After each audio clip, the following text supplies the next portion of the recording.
Robert Hayes had been working the night shift at Meridian Medical Center for 8 years. At 45, he moved through the hospital corridors with the quiet efficiency of someone who understood that his work mattered, even if most people never noticed him. The floors he mopped, the rooms he cleaned, the waste he carefully disposed of, all of it contributed to the healing environment that patients and families desperately needed. Robert was also a single father to 12-year-old Grace, a girl with her mother's quick wit and her father's steady heart. Grace spent her evenings at the hospital's family lounge doing homework while Robert worked, a routine that had developed after his wife Linda passed away 4 years ago. The hospital staff had become like extended family, always keeping an eye on Grace and making sure she felt safe and welcome. It was during one of these quiet evening shifts that Robert first noticed Dr. Sarah. Dr. Chen was 34 and had recently joined the hospital's emergency department after completing her residency at Johns Hopkins.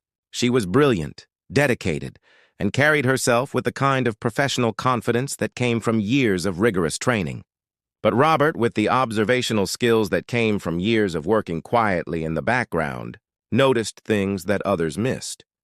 He noticed that Dr. Chen worked longer hours than anyone else, often staying well past her scheduled shifts. He noticed that she rarely took breaks, surviving on coffee and the occasional granola bar grabbed from the vending machine. Most concerning to Robert, he noticed that Dr. Chen's hands had begun to shake slightly when she thought no one was looking, and that she sometimes paused in empty corridors, pressing her palm against the wall as if steadying herself. Robert had seen enough medical emergencies during his 8 years at Meridian to recognize the signs of someone pushing their body beyond its limits.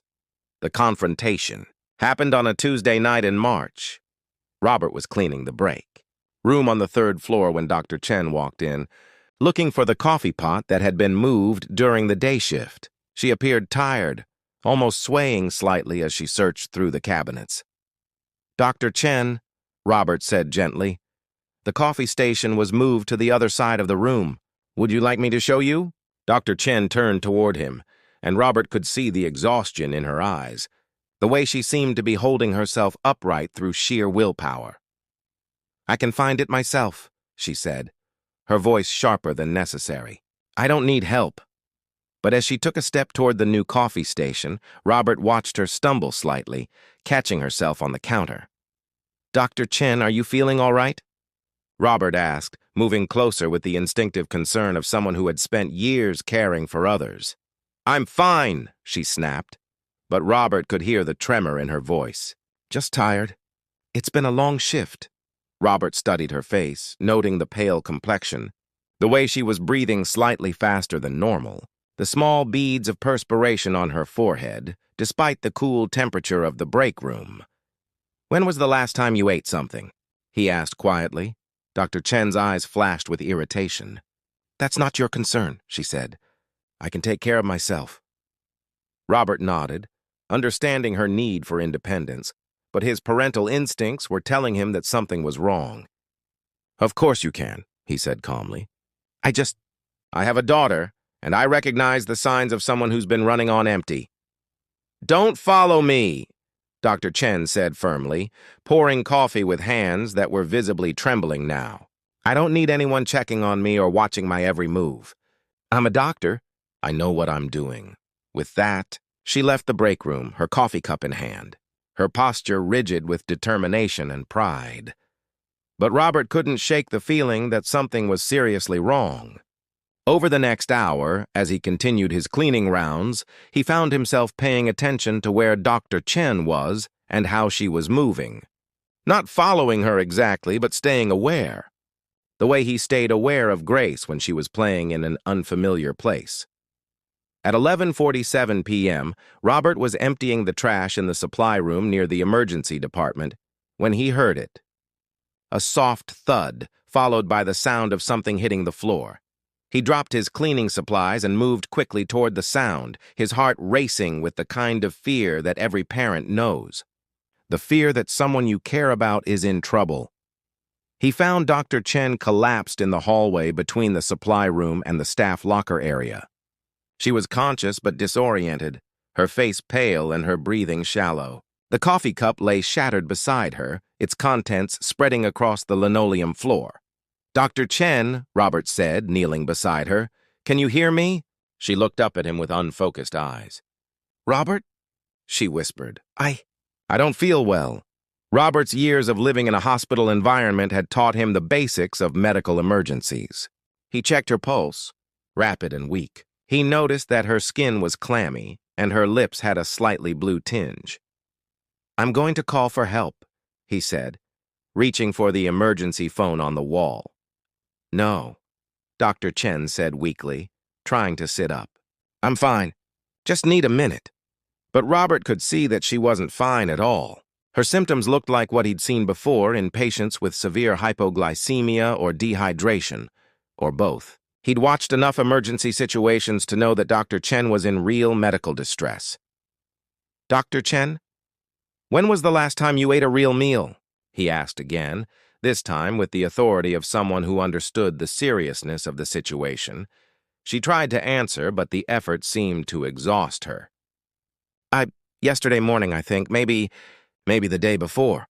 Robert felt a chill of recognition. This wasn't just fatigue. This was a medical emergency caused by days of inadequate nutrition and probably dehydration as well. Without hesitation, he pressed the emergency call button, then sat with Dr. Chen, keeping her conscious and alert until help arrived. "Why are you helping me?" she asked weakly as they waited. "I was rude to you. I told you not to follow me." Robert smiled gently. "Because that's what you do for people you care about," he said simply. "You pay attention, even when they tell you not to." When the emergency team arrived, led by Dr. Peterson from the night shift, they quickly assessed Dr. Chen's condition and determined that she was suffering from severe hypoglycemia and dehydration, exactly what Robert had suspected. As they prepared to take her to the emergency department for treatment, Dr. Peterson turned to Robert. "How did you know to check on her?" he asked. "I didn't check on her," Robert clarified. "I just noticed things, the way she'd been working, the way she looked tonight. I have a daughter, and you learn to pay attention to signs that someone's pushing too hard." Dr. Peterson nodded with understanding and respect. "Your observation probably saved her from something much more serious," he said. "Severe hypoglycemia can lead to seizures, coma. She was in real danger." 3 days later, Dr. Chen returned to work with specific instructions for better self-care and a modified schedule that would ensure adequate rest and nutrition. She found Robert during his evening shift, cleaning the same break room where their confrontation had occurred. "I owe you an apology," she said quietly, "and probably my life." Robert looked up from his work, noting that she looked healthier, more rested, less brittle around the edges. "No apology needed," he said. "Just take better care of yourself, okay? The hospital needs good doctors, and good doctors need to eat regular meals." Dr. Chen smiled, the first genuine smile Robert had seen from her. "You know, I've been thinking about what you said, about paying attention to people even when they tell you not to." She paused, choosing her words carefully. "I spent so many years in medical school and residency learning to be independent, to handle everything on my own. I forgot that sometimes. Sometimes caring means letting other people care about you too." Robert nodded, understanding completely. It's hard to accept help when you're used to being the one who helps others. "Exactly," Dr. Chen said. "But I'm learning, and I want you to know. If Grace ever needs anything at all, you just let me know. Someone who raised a daughter while working nights and still has the energy to care about a cranky doctor deserves all the support he can get." Over the following months, Dr. Chen made good on her promise. She helped Grace with science projects, answered her endless questions about medicine, and even inspired the 12-year-old to consider a career in healthcare. More importantly, she learned to accept the quiet care that Robert offered. The way he'd leave a sandwich from the cafeteria in the break room when he noticed she'd been working long hours. The way he'd quietly check on her during particularly stressful shifts. The way he'd remind her, with gentle authority, that even doctors need to take care of themselves.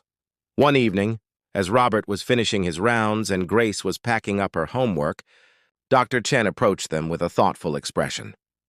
"I've been thinking," she said, "about the night you saved my life. You said that you pay attention to people you care about, but I barely knew you then. Why did you care? Robert considered the question seriously, the way he considered all questions from Grace and from people whose opinions mattered to him. I think, he said finally, that caring isn't something you have to earn. Some people, you just recognize that they matter, that they're fighting battles you can't see, and when you recognize that, you pay attention. Not because they asked you to, but because that's what human beings do for each other. Dr. Chen felt tears prick her eyes. In all her years of medical training, all her focus on diagnoses and treatments and procedures, she'd somehow missed this simple truth. That sometimes the most important medicine is simply noticing when someone is struggling and refusing to look away. Thank you, she said quietly, for seeing what I couldn't see myself. Robert smiled, the kind of smile that had gotten him through 8 years of night shifts and single parenthood. That's what shadows are for, he said. Sometimes we see things from angles that other people miss. As they prepared to leave that night, Grace looked up at Dr. Chen with the serious expression she wore when she was processing something important. Dr. Chen, she said, my dad says that the best way to help people is to pay attention to what they need, not what they say they want. I think you're lucky he was paying attention to you. Dr. Chen knelt down to Grace's level, meeting her eyes with the respect she'd learned to show all members of the Hayes family. You're absolutely right, she said. I'm very lucky, and you're lucky too, to have a dad who understands that caring means noticing things that other people might miss. Years later, when Dr. Chen had become head of the emergency department and Robert had been promoted to facilities supervisor, they would sometimes laugh about that night when she'd told him not to follow her. But they both understood that the real lesson wasn't about following or not following. It was about the quiet courage it takes to care about someone even when they're too proud or too scared to accept that care gracefully. Some of the most important acts of love they'd learned happen in the shadows, performed by people who notice what others miss, who care what others overlook, and who understand that sometimes saving someone's life is as simple as refusing to look away when they're struggling alone.